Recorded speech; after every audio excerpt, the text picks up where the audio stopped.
Arestado sa Angono Rizal ang isang lalaking wanted dahil sa kasong murder. Git naman ng lalaking inaresto, kapangalan lang niya ang akusado. May unang balita si EJ Gomez. Ikaw ay inaaresto namin sa sala, partner. Sa bisa ng arrest warrant, pinusasan ng Angono Police ang 42 anyos na lalaking ito na wanted sa kasong murder. Inaresto siya sa Baytown Road, Angono Rizal nitong Miyerkules. May drugs ka pa? Ano yun, pare? May droga.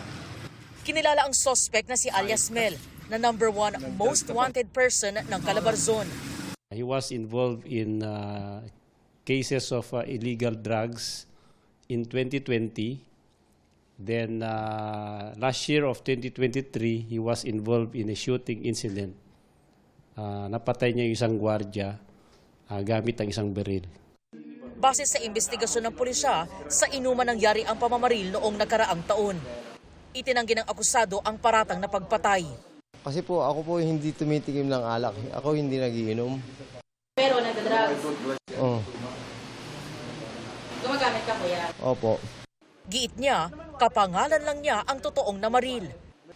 Sumama po ko sa kanila para malinis ho ang aking pangalan. Hindi po para magtago o manlaban sa kanila tungkol sa kasong inaharap